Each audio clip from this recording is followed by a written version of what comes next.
Freaking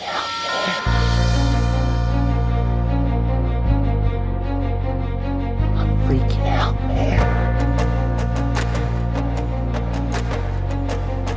You can't handle the truth. You can't handle the truth. What do all men in power want? More power. My name is Luca Zanna. I was an Italian by birth, and I became an American by choice. Our lives and freedoms are in danger. This is not a drill. If you're listening to this broadcasting, you are the resistance. All systems go. Welcome to Love, Guns, and Freedom. We're not afraid. Here we go, guys and girls. You're listening to Love, Guns, and Freedom with Luca Zanna on K-Talks 1340 AM and all United States to the FM network. Another Sunday, another show. I must tell you, one of the most important really things that I appreciate about this show, for me, for myself, is the opportunity to learn things and facts, not just about American history or present history, but about, in general, things that normally I would never have had a chance to go so deep. Finding the people that really took effort and time to study, to document themselves, and also to create and produce, let's say, media that they try to give us information. And in this case, this is the hour about freedom. And I always say, what is the most dangerous things to freedom that we have? They are called false flags. False flags are when governments in general create crises that have been somehow created or, let's say, used to modify the behavior or manipulate the behavior of their own people. And of course, they always try to create this behavior always after there is a big crisis. Normally it could be a terrorist or could be a war. And the point is, they want to make it look like the bad guy did it. Maybe sometimes they did it, but maybe sometimes also they let them do it. But my point is this, why they're so important. That's why I always try, I'm not afraid to talk about these topics. I know many other stations, especially here, commercial stations, they would probably be firing the host if he even brings things like that. And I'm grateful to K-Talks that, we have no problem here. We have freedom of speech, and this is very important. This is not just a podcast on the internet. We are on a commercial station, and we talk about false flag today. And we already talked to you about 9/11. My opinion is pretty much based by facts. I don't want to go back. This is not today's topics. But 9/11 happened because we did not take care of other problems before 9/11. Until the American people will wake up and will have the strength to acknowledge potential false flags that our government or also other governments have been doing, they will keep doing this over and over. That's why it's so important we start to say, stop. We have eyes, we have a brain, we have a logic, and we will not just believe blindly every lie coming out of the box called television or their puppets, that they have their official version. So that's my point. Now, let's go back to today's show. Oklahoma City, 1995. I was even around the country. I was still in Italy, okay? The bombing. I think it's a very important part of American history. I had already on my show 1 year ago, I think, or maybe 1.5 years ago, one of the producers of an important documentary that I really think he did a great job. At least it's the most updated information out there on DVD that it talks about Oklahoma City bombing, 1995. And the name of the DVD is A Noble Lie. And I had on my show, of course, Chris Emery, one of the producers, and that was time ago, but I always say, okay, it's time to bring him back. Also, why? A few weeks ago, I had on my show another interesting guest. He called himself independent journalist, and I think he is. And his name is Gary Hunt from California, if I understand. He's been writing about, a lot of information about what happened and what's happening in Oregon with the trial, with the band, stuff like that. And by accident, sometimes somebody brought up on my show, after I had him on my show the first time, that he was some sort of an informant for the government, the FBI. And I don't judge anybody. This was just some phrasing, some articles from William Cooper, the late William Cooper, famous conspiracy theorist. They also had a radio show years ago before he got killed. So And I say, I don't believe anything, especially everybody has the opportunity and the right to defend themselves. Everything can be created on the internet. So I wanted just to, somebody called, somebody had a chance to say what they thought. And also I brought Mr. Gary Hunt back on the show. Simple as that. He brought his case, and for me that was it. Now talking about it, I realized that Mr. Hunt is very informed about, for example, Oklahoma City bombing. So much that he was there. So that's great. I mean, wow, he has a lot of great information. I was kind of, let's say, astonished when during the interview, he pretty much came out black and white that the official version for him, the one that the government says, it is the version. And hey, if that's his opinion, that's fine. I'm not even saying that anything bad. All I say, wow, for me, there are a lot of questions that I still don't have answers. And I cannot believe that that's the official government is what you really believe. After all, I think he's a smart man. He's always trying to investigate. But yeah, the answers for every basic things. Of course, when I had him on my show, that wasn't the topic. The topic was about his role, his alleged connection as a government informant. That was pretty much it. But I say, you know what, Mr. Hunt, I would love to be have an open mind that normally I do. I have an open mind. If I'm wrong, I'm the first one to say thank you for helping me out to fill this, vacuum area. So I said, let me get somebody that I think is an expert, because he really is. The guest that today you will listen to, his name is Chris Emery. He spent a lot of time creating and producing this documentary about Oklahoma City bombing in 1995. And I said, Mr. Hunt, are you up to that? Would you like to be with him 1 hour? And he said, oh yeah, it would be great. Wow, I say, that's beautiful. That's the way also the spirit of the show, I bring you facts, opinions, and the experts, and you make up your mind. Never believe me, never believe anybody else but your brain, okay?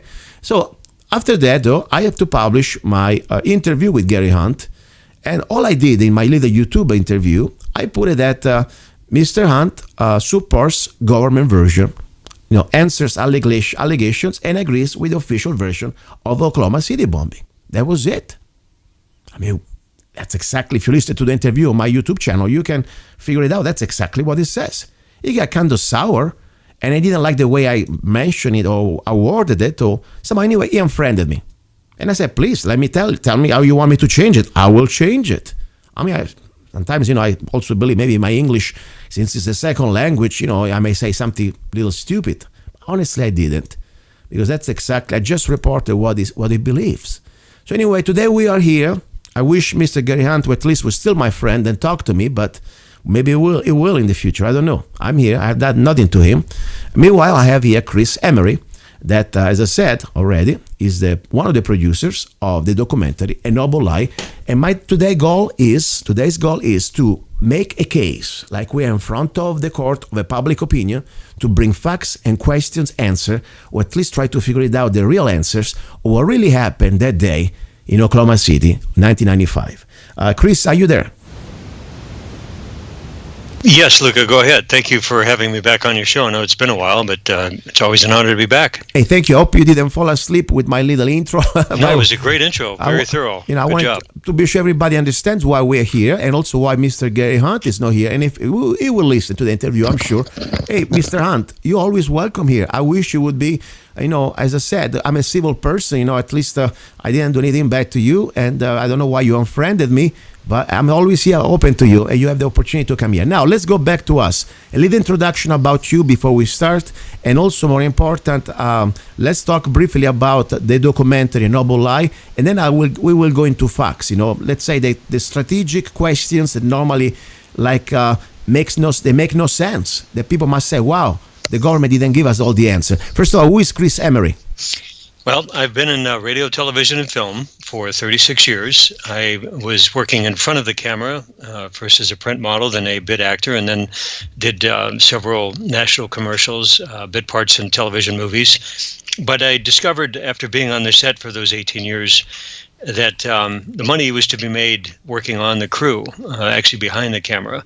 So little by little, I was able to get opportunities to work on training videos, biographical documentaries, and then back in, I believe in 1999, I came across a book that was written by Ambrose Evans Pritchard, who was the bureau chief for the London Telegraph, I believe, in Washington at the time. Now he's in Brussels, handling the economic side of the London London Times. And anyway, that book intrigued me because there were 4 chapters in there. I believe the title was the politics of terror in the Clinton White House. Anyway, 4 chapters on that were dealing with the Oklahoma City bombing. And it intrigued me because what was presented in that book completely flew in the face of the official narrative. And so I slowly started to contact people that were intimately involved in the investigation, victims, family members, and survivors. And that was my first feature-length documentary that I had the opportunity to work on. And here we are, how many years later? 13 years later, 16 years later, after I started working on the film. So I was very blessed to have the opportunity to work on A Noble Eye, Oklahoma City, 1995. We started in earnest in January of 2003 when I moved to Oklahoma City. And it took us 8.5 years to release the film, and it was by a rave review, and much to our surprise, sold 62,000 copies in over 37 different countries worldwide. Yeah. So for a documentary, it's here we are. Big, yeah. Listen, and now you do other projects. I mean, this is just a once in a while project you're doing, or you do also other productions that you're. Well, if your listeners, if you don't mind, I'll be happy to plug the website Free Mind Films. It's with an S, freemindfilms.com. We have 3 feature-length documentaries on the website. All of the backstories, the inspiration behind the films, the trailers, the links to the Vimeo channel, which for the filmmakers and folks in the entertainment industry, Vimeo is basically the Cadillac version of YouTube. It's dedicated toward the media arts, and they did a wonderful job of hosting all of our films, and we have the trailers, and then also the download for the feature length. You can actually download our copies of all 3 films on there at a nominal fee, and then of course you can open that up on almost any electronic device. It'd be your laptop, your Kindle, your phone, whatever media device you have. And that's really worked out well as a good medium for us. We do have 2 other projects down the pipe, which are confidential right now. We're still looking for funding, but Free Mind Films is always striving to get better. And the production quality in all of our films took quantum leaps forward as we progressed, and we're very proud of our work. And we take a very academic approach to the films. This is great. And as I said, for me, this is, guys, listeners, this is not entertainment. This is about how we can expose evil, how we can retake our rights. And by the way, there is no really statute of limitations for mass murdering, and we must find I think it's our duty as the citizens at the end of the day, and of course anybody else out there. I mean, you could be a regular guy, just a listener, you could be a policeman, or you could be a soldier, especially, of course, people that have took the oath to defend this republic and the laws that we have. I mean, I think it's our obligation to always find the truth, because in my opinion here, criminals are still at large, and there is no statute of limitation for crimes like this. And that's why we gotta really try to open. The goal and the purpose of this interview is not just to make you feel, some sort of fuzzy and buzzy for a few minutes. No, this is about to give you extra information that hopefully you will verify on the internet or every way you can.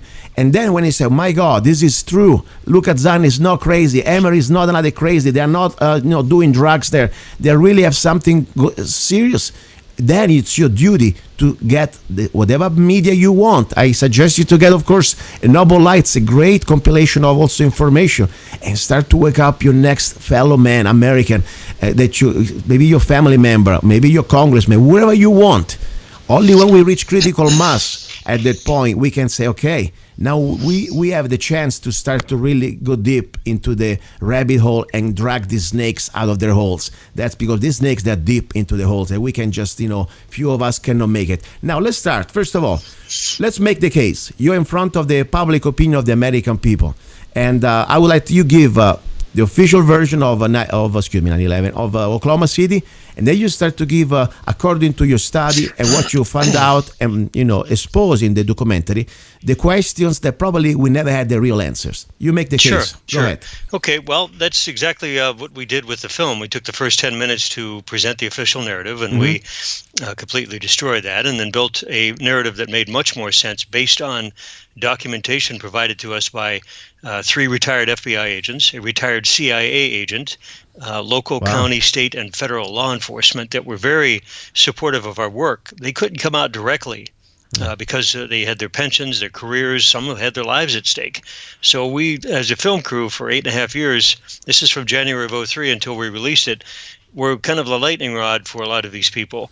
A lot of it was provided to us confidential. So anyway, the official narrative, on the morning of April 19, 1995 at 9:02 a.m., a truck bomb, an info bomb loaded in the back of a Ryder truck, blew up and destroyed 1/3 of the A.P. Murrah Federal Building in downtown Oklahoma City.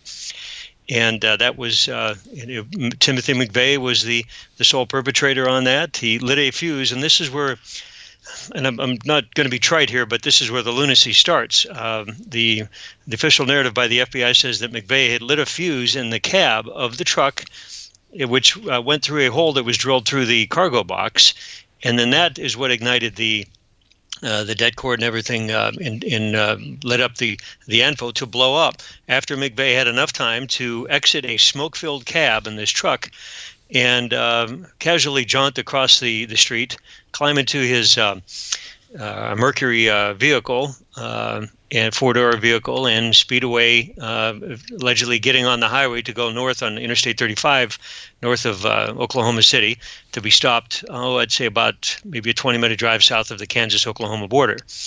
Well, that's where the official narrative ends, and where the facts start, or according to, like I said, our sources. And by the way, we interviewed 326 victims, family members, and survivors. That's a lot of attorneys, time. retired investigators, lawyers, people that were intimately involved, search and rescue, police. In fact, there were 23 different law enforcement entities in downtown Oklahoma City within 6 hours of the bombing. We were able to interview several battalion chiefs from different fire departments that were there. And so over that 8.5 years, actually it was about 6.5, we went into post-production 2 years before. And then we went and actually released it in December, the first week of December of 2011. But everybody that we interviewed, we took very good notes. Most of them preferred to be off camera, not on audio, but we had the written notes. And we were able to paint this mosaic of a story that was completely different. What we came up with, and this is in a nutshell, according to 15 survivors, 12 on the 9th floor and 1 on the 8th floor and 2 on the 6th floor, the building started shaking 5 to 8 seconds before the info truck even detonated. Wow! Now that's not something we're pulling off of the internet in our dad's basement on a computer. Yeah. These are people that came within an inch of their lives. Wow. They were all telling us the same story. Some of them didn't even know each other. They were complete strangers. So when you have that happen, okay, that's the bellwether number one. That's basically one of the underpinnings of the narrative, the official, or the narrative we came up with. The second one was as far as the video and the photographic evidence. The after-action reports that were written by the Oklahoma City Police Department. Sources on Tinker Air Force Base. It's the largest material and maintenance base in the world for the United States Air Force. In fact, I was just on the Secretary of State website yesterday renewing some business documents, and there it is. They're promoting the Tinker Air Force Base.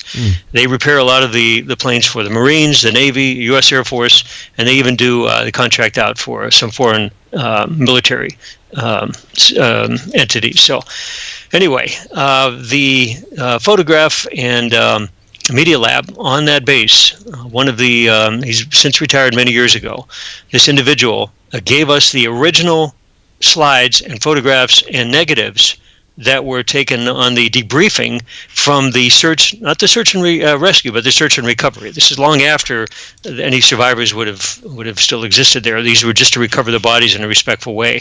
Photos were taken every single time that these canine rescue crews from Miami-Dade County, from Chicago, Cook County, from Dallas-Fort Worth, from Orange County in L.A., all of them were there throughout a 90-day period. We were able to get firsthand access to all of those photos.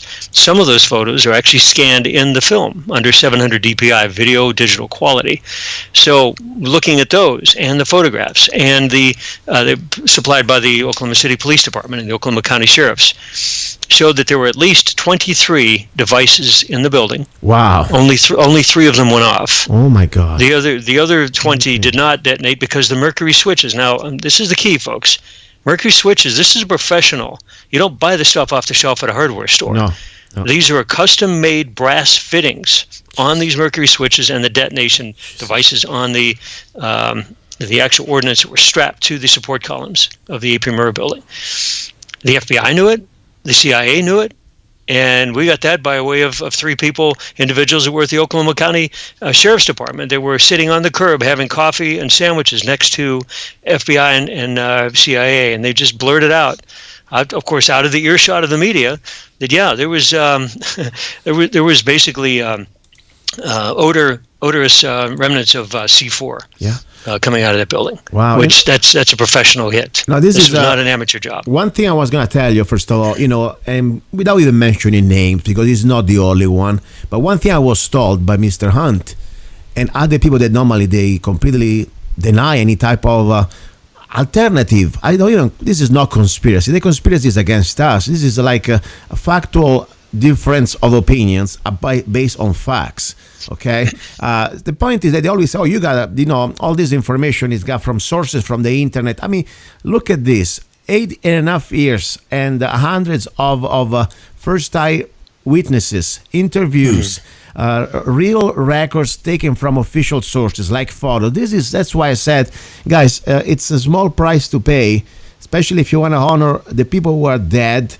And they got murdered. We gotta find the truth, and to get a copy of this DVD, in my opinion, that you got all this information there, and then of course you can get other things. I don't care what you buy. I don't care if you get them all. Honestly, I got them all myself. But the point is, get the facts straight, because this is our duty at the end of the day to spread this information. Now, that's my point. You didn't make this documentary just based on some other internet links. Correct. That's correct. I mean, it costs you also some money. I mean, I just can imagine many hours of recording and the crew and time traveling. I mean, that's huge. Did you ever found any type of let's say, when you start to ask these questions, especially after so many years, there's always somebody, especially in local communities, that they always think that they're on the side of the winners, and they say, it's time you shut up, okay? Go back where you're from. There were some, I guess, covert threats, nothing physical, but through emails. I've had some individuals, I'm out at dinner at a local restaurant or coming out of a sporting event, and they're drunk. You could tell they had a few too many, and they start popping their mouth off and calling names and doing ad hominem attacks. And so, I handle that in a very, a very respectful manner. And I said, look, if you'd like to sit down, sober up, have a pot of coffee, and we'll meet at local Denny's. We can sit down and review what I have. I had no problem with that. Never took me up on my offer. One thing that really struck me, even before I moved to Oklahoma City, I had to interview for a full-time job there before I moved. Obviously, we weren't making any money when we were making this film. So you got to have a job to fund your passion. Passion was getting this movie out. Anyway, the Oklahoma City National Memorial Museum. Now, I'm not taking any personal attacks on anybody that works there. I'm sure there's some very good-meaning people there. The executive director made it a point to make sure that we were not welcome there. Myself, I visited it many times, paid the fee just like anybody else walking off the street, but they did not want to sit down and look at our information, which flew right in the face of the narrative that they were, for lack of a better term, pandering at the museum. They were committing fraud on so many levels. But we didn't want to come out in public and say this. We didn't want to do a press conference and, make them look bad. I said, look, let's just sit down at behind closed doors, and what you have, your storyline that you are presenting in this museum is not only false, it's patently false, and these are the reasons why. Well, they didn't want anything to do with that. And to this day, they refuse to sell the movie. So having said that's one of the institutions that boasts the fact, oh yes, we are going to remember these victims respectfully. Well, what they're choosing to do is remember the deaths of the victims in a lie. I mean, there's really no other way to say that. Yeah, that's their choice. Our choice was to flip the script, so to speak, and present the information for what it was and versus what it was not. There's a seminal moment. I met with Stephen Jones, Tim McVeigh's former defense attorney. Yes. And this was in October of 2003. I drove up to his office in Enid, Oklahoma. It's about a 2 hours drive northeast of Oklahoma City. And the first thing he said to me after we sat down at his desk in his office, he closed the door and he looked at me in the signature thick lens glasses that he had. And he says, Chris, I'm going to tell you what this case is and what it's not. And that was our attempt to do it in the film. It's not a tell-all. It's not the end-all, be-all. But it was a good primer. It was a good starting point to get people to think, not only throw the official narrative out, but to get into a direction that made a lot more sense based on fact. And that's why we were never served with any litigation. That's one thing a lot of people aren't aware of. Our film crew, both as a LLC and us individually, we were never sued on a civil basis or a legal basis or a criminal basis, because the information we have in that film has been triple checked. These facts are triple checked, and that it was a catch-22. If the Justice Department or the FBI field office in Oklahoma City or Dallas or Washington wanted to take us to court, we would have basically, through discovery process, showed the documents that we had based our information on. And the irony is that it was provided to us by supportive and sympathetic employees of the FBI and the U.S. Justice Department. Wow. They did not want that to come out in court. No, period. No, they don't want End that. of conversation. That would have been end game right there. Wow, this is really serious. I tell you, sometimes it gives me still chills on my back, and the fact why, because this is not a movie, guys. This is real. I mean, let it sink in for a moment. A lot of lives, innocent lives, they got sacrificed. They got murdered, not sacrificed. They got murdered. Okay, and all this because there was a hidden goal. And what is the hidden goal? According, of course, we can just guess, but we can also see there is always, a problem, reaction, solution. What exactly happened after this bombing, Chris? To America, to American rights, to the legislation, the new legislation. What happened? Well, it was actually General Parton, who we interviewed in the film, a retired Air Force general, one-star brigadier general with the Air Force for 35 years, head of the Pentagon Armament Lab for 18 years. He designed ordnance for the U.S. Navy and the U.S. Air Force, had several $1 billion at his disposal, had a great staff to work with. And what he told us, in fact, I believe is it General Parton? General Benton Parton? Is it him? Yeah, that's correct. Okay, that's correct. Go ahead. And we interviewed him, and what he told us, I believe it was off camera, and we had a little bit of that in the film, and then of course it's included in the final report, which is a 560-page report that was put together on the bombing by the Oklahoma City Bombing Investigation Committee, and we can go develop on that later.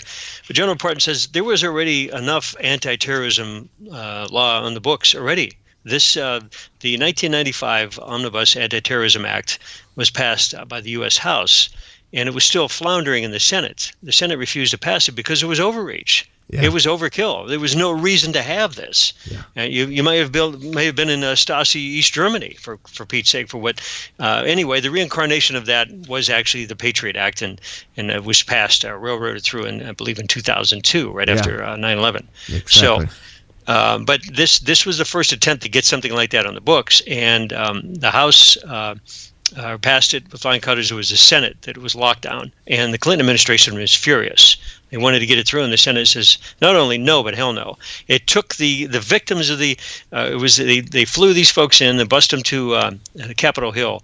The victims' family members and some of the survivors of Oklahoma City, who still to this day parrot the official narrative. It took them to show up to convince the Senate to pass this. Yeah. And it was running slow as molasses through the Senate. They finally got it through. Unfortunately, they did.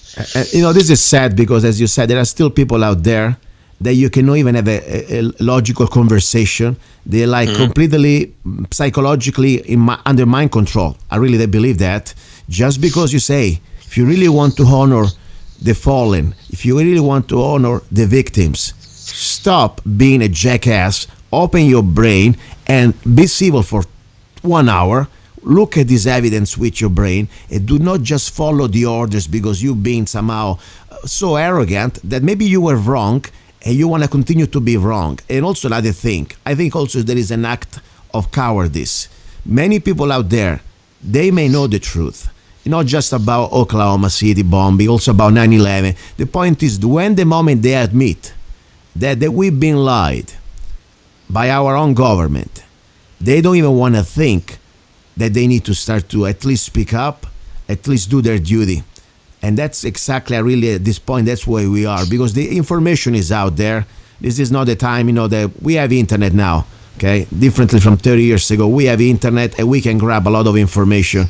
Probably many people out there, they are not even that stupid. I really believe they're cowards. And they want to believe whatever we've been told. So your world is not going to change. Your friends, they're not going to laugh at you. And you're going to still go back to your regular life. Meanwhile, you're living in a lie. Talking about noble lie. Listen, another thing important, and I was very disturbed when I was mentioning this to Mr. Gary Hunt. And I'm sorry to bring his name, but since he's the one that said that all this stuff on the internet is a bunch of... I've heard of him. I've never met him. But did he? May I ask before we continue on? Yes. Did he state that he was actually on the scene of the crime that morning? Or well, he supposedly, he was around, and I don't want to misinterpret it. But my interview is on the YouTube. I will send it to you again. He was there around. And of course, the point that you mentioned that somebody witnessed him, and he said, no, it looks like me. He said, yeah, it looks like me, but I don't walk like that. It wasn't me. So I don't want to remember words. That's correct. And that's the version that I got from some of our colleagues, that his wife even admitted that gentleman. It was actually, it was a local TV station was running footage. They were running rolling tape on a camera. It was a remote tripod camera about... oh gosh, let me think here, probably 30, 40 yards away from the building. And two individuals walked in front of the camera that were actually, they were in their street clothes, but they were in GSA maintenance clothes minutes before the bombing happened, and they were witnessed by two survivors that we ended up interviewing in the film. Wow. And one of those gentlemen did look like Gary Hunt, and his wife says, wow, yeah, that's even a stunt double of a husband. But from what I've told, he was actually out of state. He was actually at a court hearing at the time. Now, whether that's accurate or not, I don't know. I don't know. So, all I know that, there is a lot of, as I said, I always believe... we need to always be sure before we say anything. My point for me was, what I really was shocked about, since I believe that Mr. Hunt is a smart man, he's writing great articles about this government, abuse of power there, especially in Oregon, all this stuff.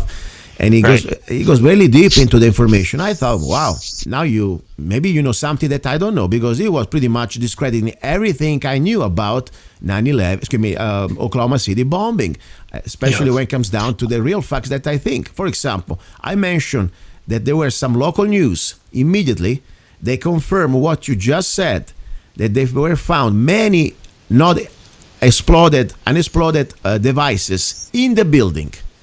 And then, of course, never really reached national media, and everything was put down to shut up. And if I already had the answer, I don't even remember exactly what answer, but it was pretty much, hey, that's not the case. The news, do you believe everything the news say? Maybe not, but sometimes local news, they may also say by accident the right thing. Let me play 1 second this little clip. Let's see if I got it right. Explosion caused, because here's now what we are starting to learn about the succession, or what someone obviously hoped would be a succession of explosions. The first bomb that was in the federal building did go off. It did the damage that you see right there.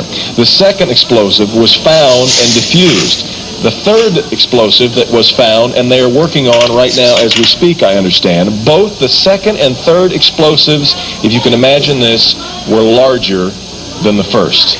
So try to imagine 2- or 3-fold happening what we've already seen there. It is just incredible to think that there was that much heavy artillery that was somehow moved into the downtown Oklahoma City Federal Building. 2 other explosive devices were found that were not detonated, and they were larger than the first. I think he said another bomb. Oh my God, another bomb. We just saw, if you were watching there was a white pickup truck backing a trailer into the scene here. They're trying to move people out of the way so they can get it in. Appears to be the Oklahoma County Bomb Squad. It's their bomb disposal unit, essentially, is what it is, and it is what they would use to, if the report that we gave you just a few moments ago turns out to be correct, that they have found a second explosive device of some kind inside this building, they'll back that trailer down there, and the bomb squad folks will go in, and they will use that trailer. You see the bucket on the back there, sort of, this is how they would transport the explosive device away from this populated area to try to do something with it. The Justice Department is reporting that a second explosive device has been found in the A.P. Murrah building in downtown Oklahoma City.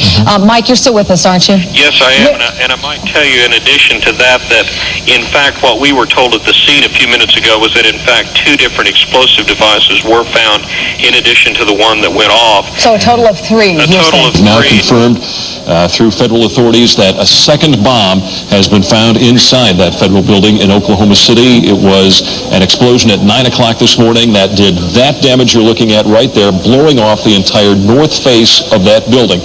Again, you're looking at the north face there. A second bomb was found on the east side of that building. A bomb squad is on the scene. That second bomb has not exploded. We don't know quite the status yet if they've managed to defuse it, but it has been confirmed that a second bomb was found on the east side. What I have is that one device was deactivated. Apparently there's another device, and obviously whatever did the damage to the Murrah building was a tremendous, very sophisticated explosive device.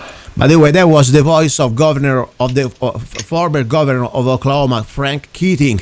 Okay, I mean, I could play this. There is much more. The point is, these are all from local news that exactly started to bring facts out immediately after this, let's say, the crime happened.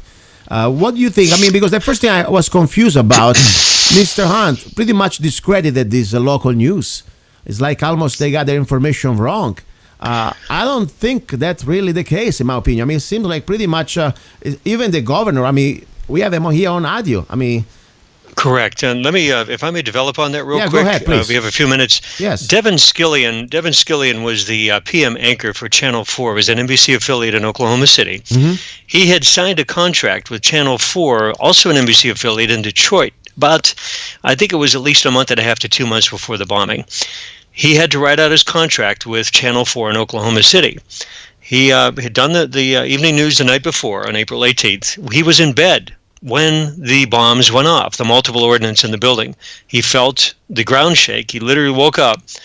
This is the PM anchor going in and joining the AM anchor in the newsroom at Channel 4. And it's northeast downtown Oklahoma City, I want to say about 6 or 7 miles. The place was an absolute pandemonium. I mean, I remember when the story broke, I looked at some archive footage, and it was a Maury Povich show, top of the hour. They had the morning weatherman and the B team, just the top of the hour break news, female newscaster breaking the story. And it took about 20 minutes for the A-team to get in. It was really kind of surreal to see how this whole thing developed. And then all of the search and rescue and the hazmat trucks and everybody was showing up on the scene, setting up triage. It was unbelievable. Within an hour, it was just absolute chaos downtown. But Devin Skillian and I met back in 2007. So we're talking 12 years after the bombing. I flew up to Detroit, and I met with some colleagues up there. I had dinner with him and my girlfriend and his wife at a barbecue restaurant across from the old Tiger Stadium. Devin walked through for that hour and a half of what happened that morning, and he never knew all of the answers to the case. I gave him a copy of the final report, which is in part our movie's based on that. But he told me, it was key, and I shared this with some other people. He says, Chris, we knew that there was something horribly wrong that happened downtown. And for the first 20 minutes that they were in the newsroom, both the AM and the PM anchor, this is the cream of the crop, the top of the news team. They were getting stories from the governor's office, from the Oklahoma Highway Patrol, from OSBI, which is the state counterpart to the FBI, saying yes. In fact, there was multiple ordnance in there.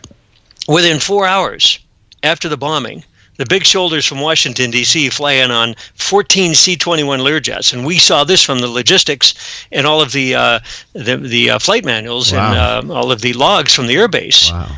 These guys come rolling in from Washington, D.C., bam, all of a sudden the narrative changes. Yeah. And it went from multiple ordnance to a car to a van to a Ryder truck, which was completely ludicrous. And even as a film crew, it's like, not only no, but hell no. Are you kidding me?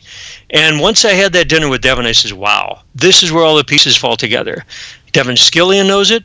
We knew it, all 75 of us working on that film. That included the victims' family members, survivors, volunteers, and then we had a core group of about 15 people working on this film. So I got it from the PM anchor of Channel 4 on NBC that, yes, they knew that there was multiple ordnance in that building.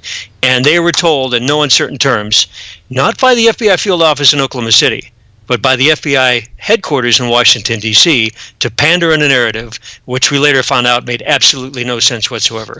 It was a kick in the groin and a slap in the face to everybody, the victims' family members and the survivors in Oklahoma City. And when I moved there in January of 2003, that undertow, that animosity still existed, and it took me about 6 months to fully appreciate what in the world was really going on. I says, there's no way in hell we're turning back. We're going to make this movie. Wow. This is I tell you, more I learn all these details, more really, this is like you playing with something more powerful than the mafia, because at least the mafia, you can shoot it off, okay? Something they don't like, they're going to try to kill you, but this is like huge.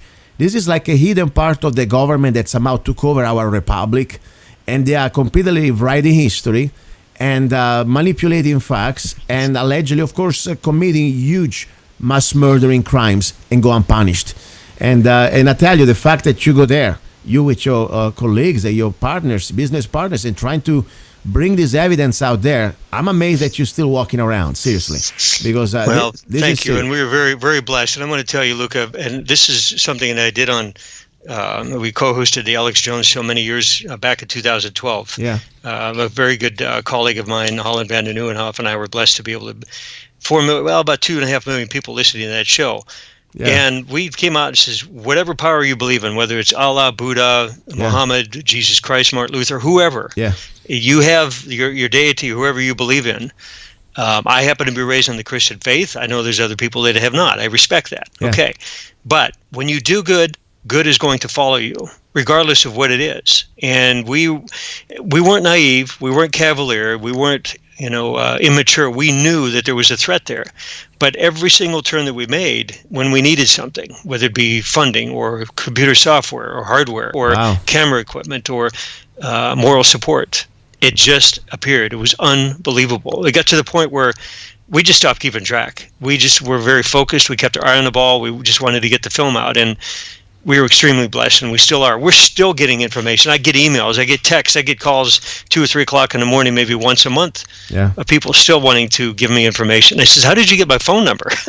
And they for some, I don't know how they find it, but it's okay. It's very supportive. Nobody's threatening us. Yeah.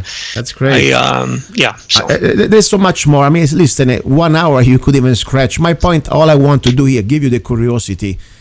Yes, I would like to invite you to buy the documentary, A Noble Lie, but also if you want, you can go on YouTube and watch parts and find it anyway. And then at the point, seriously, there is so many other questions. We don't even have an idea. I mean, for example, the former FBI director that it was under that, the time, under the Clinton administration, there are, the conspiracy, they call it, that he was there the night before, according to the hotel receipt obtained by WorldNet Daily. He was already there the night before the bombing, and then the FBI tried to deny it. Are you aware of that, Danny Colson? Danny Colson was he was a special agent in charge, I believe, out of the Dallas office. Yes. And there was some speculation. It was the Embassy Suites on South Meridian. I know where the hotel was. Why he showed up the night before. And the ironic thing is I was in the hotel business for 10.5 years. I did night audits, so I knew how to read those receipts. That was generated by the night auditor. That's the bill that they slip under the door while you're asleep at 3 o'clock in the morning. Yeah. And so I know exactly why the timing on that, the computers, everything. You don't generate that report for the day of. You generate it for the day before. Yeah. I mean, it's completely ludicrous for him to say otherwise. So why he chose to do that, I don't know. That's a question you're going to have to ask Mr. Colson. What I do have in front of me here, Luca, And with all due respect to Mr. Hunt, I would love to have the opportunity to talk with him. I'm sure he's a great guy. I don't know him personally. I've never met him. But I would be more than happy to present him with the information if you want to contact him and we can get on the show. Yeah, what I have here in front of me is a 29-page report from the Office of the Inspector General. Now, for those you folks aren't aware, this is a third party. This is an entity within the United States government tasked by Congress to investigate, and they are at the beck and call of special prosecutors on criminal cases to take a complete independent view of what's going on. And this, of course, was a huge capital murder case. 168 people, including 3 unborn children, were brutally murdered. Yeah. So in February of 1997, this is, let's see, you back up, February, March, April, we're looking 3 months before the McVeigh trial started in June of 1997. They issue this scathing 29-page report, which completely destroys any credibility that the FBI had with the investigation in this case. And I'm gonna just take one paragraph here. This is a summary paragraph. If you let me read this real quick. Please, go ahead. I'll set this up. David Williams was a trainee. He was a flunky, so to speak. And he had no business training for the FBI crime lab. He was put in place of Dr. Frederick Whitehurst, who actually stepped up. Dr. Whitehurst was one of the 3 FBI agents that really respected the work that we were doing, and we had an incredible working relationship with this gentleman. And he was so smart, he graduated from law school after the FBI kicked him out and claimed that he was mentally incapacitated. Not only did he graduate from law school, he ended up opening up a private investigation for a very successful firm in South Carolina. Wow. So you tell me somebody like that is in that case, forget it. Yeah. All right. So David Williams was stepped in and put in his place to head up the FBI investigation of the Oklahoma City bombing. And this is the summary of it. FBI SSA David Williams report, this is coming from the Office of Inspector General, regarding what happened with Oklahoma City, contains several serious flaws. His opinion as to the velocity of damage of the main charge, hence the Anfo bomb in the truck, was unjustifiable. His statement of the VOD, velocity on demand of Anfo, was incomplete. His categorical identification of the main charge as Anfo was inappropriate. His estimate of the weight of the main charge was too specific and based in part on improper grounds. His conclusion as to the containers for the main charge, what the Anfo was actually placed in, the environment that the Anfo was in, it says was unjustifiably categorical. His categorical identification of the initiator for the booster, hence the fuse that filled up the cab in the truck full of smoke and McVeigh got out. This is like something out of a Wile E. Coyote. It was that ludicrous. And I'm not being flippant here. Yeah. We looked at this and it's like, wow, these people have the audacity to treat us like infants. There's no way that this thing would even work in pristine lab conditions, let alone in a 18-foot box of a 24-foot long Ryder moving truck. It was ludicrous. Yeah. Anyway, he said the categorical identification of initiator for the booster was improper. His conclusions concerning the non-electric detonator, the lighting the fuse through a hole that's drilled in the cab from the driver's compartment to the back box, it says was scientifically insupportable. His conclusions were not supported by the contents of the report. He included some dictation in a selective or confusing way. Here's the key. These errors were all tilted in such a way as to incriminate the defendants. What the FBI did, under no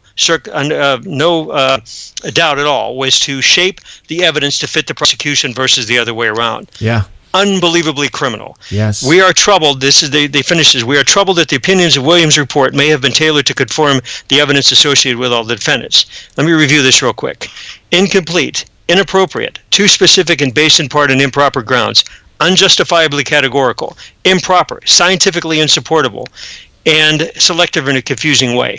Now, if Mr. Hunt has an issue with the official narrative not being correct or being correct, he's welcome to call me. I will be more than happy to email him this report and have him decide. Great. If he's a clear-thinking man, and I've read some of his work, he does a great job in writing. Once he reads this report, it's game over. That's it. Yeah. I mean, there's nothing else that really has to be said other than the fact that if the OIG is that scathing on the review of the report, what does the FBI have to stand on? Absolutely nothing. Snake eyes. Yeah, no, this is so important. I'm so glad, at least I want to thank Mr. Gary Hunt because, Gary, I know you're listening. You gave me the opportunity to go back to this. Sometimes we are surrounded by so many, overwhelmed by so many other things, and 1995 seems like history, but it's still here, and there are still criminals out there that they got unpunished. And I'm telling you, that's why I'm so glad that your documentary is still out there and can reach more and more people. And as I said, there are no statute of limitations for crimes like this. And it's our duty at the end, as the American people. I don't care if you're the man of the street, an average guy like me, or let's say a cop, a policeman, or an army guy, a soldier. It's our duty to really uphold these laws at the end and expose evil, expose these criminals. Because these are not just regular scumbags on the streets. These people, they are representing us, or at least they are in institutions that they're supposed to defend our rights. Instead, they are using us, using crisis to destroy our rights. That's why it's so important. Please, you need to have ammunition, and the first thing you need is information, because at that point you can make up your mind. You can share this information with other people, and only then, we can reach critical mass. Yes, I always say, I don't need a majority to say the truth. One person can spell it out. But at the same time, in this system here, if we want to have things happening, we need to convince the rest of Americans. And I'm sorry, especially the people that they have their victims and they're still hiding, at least hiding in their sorrow and their pain, and they don't even have an open mind to talk about other evidence. That's the first people we should reach. Otherwise, they will use these parents of victims as puppets for their agenda. That's my point. Well, I'm pretty amazed. I tell you, as I said, after all these years, even I learned about Oklahoma City. I was even an American. I was 2003, just after 9/11. After when I woke up after 9/11, I said, wow, this is not just 9/11. I started to learn about Oklahoma City, and I was in shock, of course, because I wasn't American yet, and I said, wow, this is exactly why we need to get involved in whatever we do as citizens, expose these bastards. I want to give you the floor, whatever you want to say before I let you go. No problem. Once again, if you'd like to get a copy of the film, we do appreciate the support. We've had 128 requests for YouTube to take the film down. It was posted, illegally, but after that, it's been on YouTube for years. But anyway, you get the high quality, the digital version of the film on our website at freemindfilms.com. And then it has all three of our films. By the way, we were very blessed to be awarded 4 Best Picture Feature Documentary Awards and 2 finalist awards out of the 10 film festivals we were accepted into. That completely blew us away. We didn't expect that. We just wanted to break even and get the message out, and we were extremely blessed. We took the funds made from that movie and brought released the next 2, State of Mind, Psychology of Control, and then, of course, Shattering, which is narrated by Hollywood actor Kevin Sorbo. For the folks, let me back up here just to the very beginning real quick, Luca. Yes. Let me know how much time we have left. Yeah, you got time. You still have 8 minutes, 7 minutes. 7 minutes, okay. Let's say 5 because before I even put my foot forward on this case, I gave myself 6 months or $6,000, whatever I burned through first. That was my threshold, because I didn't want to flounder on for years deciding if I wanted to do this film or, what I was going to do. And I took this advice from a former boss of mine at a small production studio I worked in Fort Worth, Texas. And he said, look, you've got to draw a line of demarcation in the sand. He said, once you cross that line, either you decide to go ahead or you step back and you just walk away from this case. Yeah. So during that time, I did everything I could to find anything, absolutely anything, that would support the official narrative. Yeah. I couldn't. Wow. I simply couldn't. By interviewing the victims' family members, a very good friend of mine, retired House of Representative from the Oklahoma State House, Charles Key. He's one of the 10 people I can count in both hands how many people I would trust my life with. Charles is one of them. And to this day, I could pick up the phone and talk. It's like we just saw each other yesterday. He's the one that took me under his wing and says, look, he says, I know you want to do a good job on this. He said, this is going to be a tough road to hoe, but you are going to, if you stay focused and follow our guide here, we'll at least set you in the right direction on who to talk to, where to get the information. He says, I'm not going to tell you all the answers, because he simply didn't know all the answers. Yeah. And he's not only was he very respectful, he was very humble, not an arrogant bone in his body, and treated his family right, treated everybody with respect, on both sides of the aisle, both Democrat and Republican. And it was amazing, just an incredible journey to put this film together. We are still getting, and to reiterate, we're still getting information, updates on this case. 2 weeks ago, I got another cache of information, documents that are being sent to me electronically. And that is something that, after this film was released, we started to accumulate more archives to possibly update and release an updated director's cut to add more information to it. So I'm not poking the finger, poking anybody in the eye that works for law enforcement. Like I said, we were very appreciative of all 4 levels of law enforcement that helped us out. There's a lot of very good people. It was the very top echelon, the very top level of the management within the FBI and the Justice Department that, for a variety of reasons, they chose to cover this case up. Yes. That's not even up for debate anymore. Yeah. It's a well-known fact. And the cameras, always had the video, all this video that always they disappeared. Like the Pentagon, the video, they're gone. You have to have lawsuit to get them back. Same story here. All the video they were taken. Why? We have the right to see this, whatever happened. Listen, I need to let you go, but I really appreciate it. And one more time, please, the name of the website where can people get your videos. Last time before I let you go. Go ahead. Free Mind Films, it's with an S, freemindfilms.com, and it's easy to scroll through, and all 3 of our films are listed on there. Thank you so much for having me on, Luca. I really appreciate it. Thank you, Chris. Okay, guys, don't go away. You're listening to Love, Guns, and Freedom with Luca Zanna, and let me just tell you this. This is serious. This is why I decided to stay on the air. I couldn't care less. When I gave the opportunity 3 years ago, I can't believe it. I'm still here.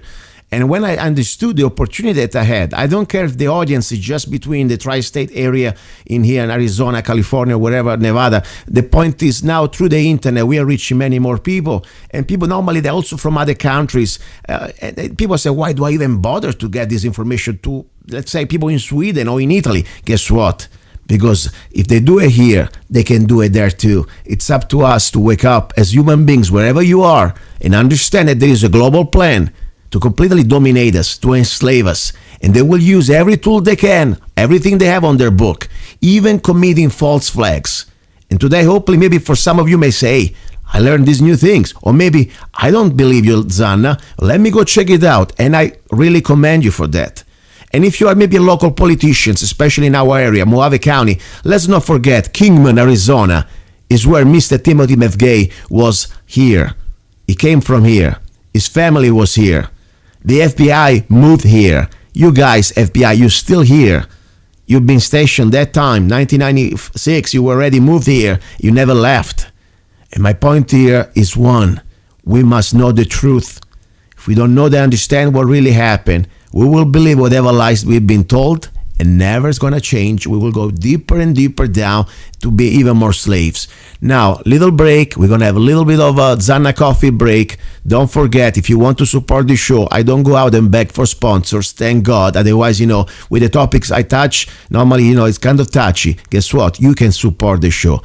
Go to zannacoffee.com, www.zannacoffee.com. You can find the line of my organic coffee. Don't forget my new ebook, Lyrics and Poems, the collection of all my songs and lyrics of my new poems at Amazon.com. And of course, if you want to do CCW classes, wait for the second hour. Of course, we will talk more about that. But bottom line, you can go to www.azccw.us. And for any of you guys, law enforcement, please, you are the first one we need. We need your help. Step up, learn the truth, and share it, and side with this republic. In this world, where everything seems to be going sideways, when you need things set straight, Zanna Coffee Straight Shot Espresso. Start your day with a bang. The best organic and GMO-free coffee beans from around the world to amplify your senses and enhance love for life, liberty, and the pursuit of happiness.